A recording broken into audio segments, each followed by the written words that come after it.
जौनपुर शहर के Mohammad Hasan PG college के मैदान में चल रहे नेशनल महिला एवं पुरुष क्रिकेट प्रतियोगिता के समापन समारोह में बतौर मुख्य अतिथि के रूप में शिरकत करने के लिए शनिवार को जौनपुर में आए कश्मीर के राज्यसभा सांसद गुलाम अली खटारा ने पत्रकारों से बातचीत की। सांसद ने कहा कि कश्मीर में धारा 370 के हटने के बाद से चहुमुखी विकास हो रहा है।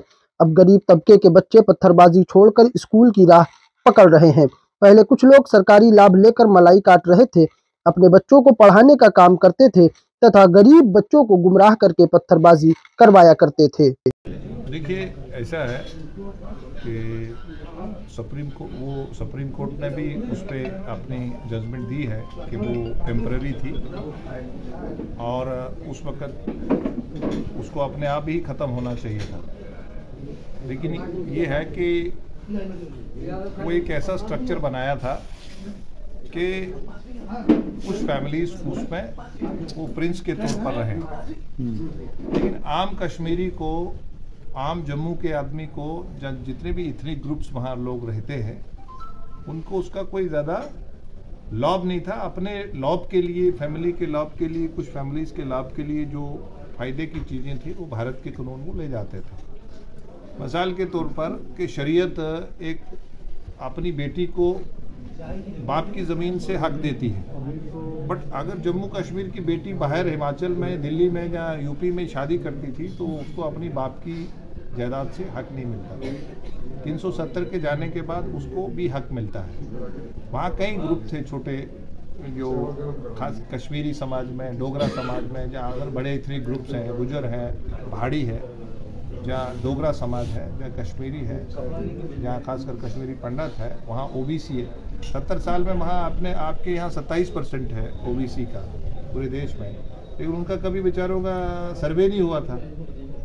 और आज गरीब का बच्चा पत्थर नहीं मारता है। आज गरीब का बच्चा जो है वो स्कूल में जाता है, प्ले ग्राउंड में खेलता है। कल ये अमीर का बच्चा ही पढ़ता था बड़े स्कूल में, और गरीब का बच्चा को पत्थर मारने के लिए मजबूर करते थे। और सबसे बड़ी दुर्भाग्यपूर्ण बात थी कि उसे दोहरी जहनियत बनती थी।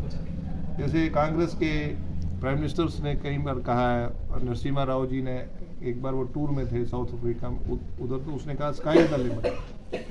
और फारूक अब्दुल्ला साहब लंदन से बार्गेनिंग कर रहे थे, लेकिन आज वो वक्त नहीं है।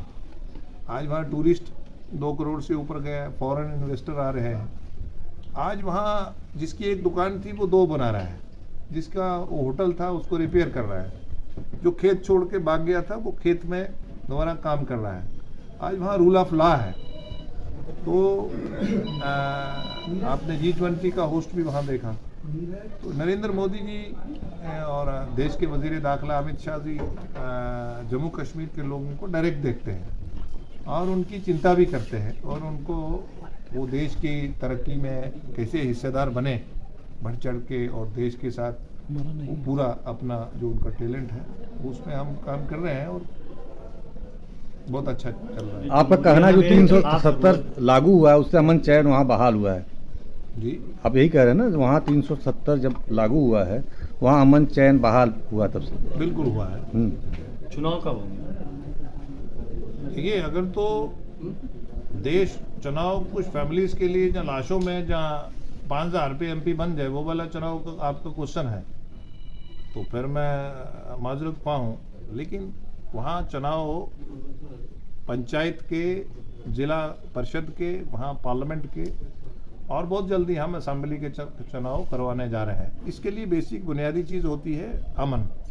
अमन में हम कामयाब हुए, वहाँ की सिक्योरिटी फोर्सेस की, वहाँ के लोकल अवाम की मदद से भारतीय जनता पार्टी नरेंद्र मोदी जी की रहनुमाई में वहाँ कामयाब हुई है।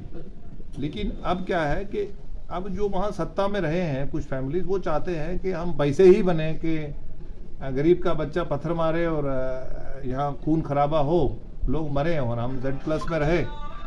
तो वैसा अब मौका लगने वाला नहीं है कि हम 200 वोट से, 500 वोट से, 1000 वोट से MLA बनेंगे, 2000-5000 वोट से MP बनेंगे। अब लोग बनाएंगे, जिसको भी बनाएंगे वो किसी भी पार्टी को बना सकते।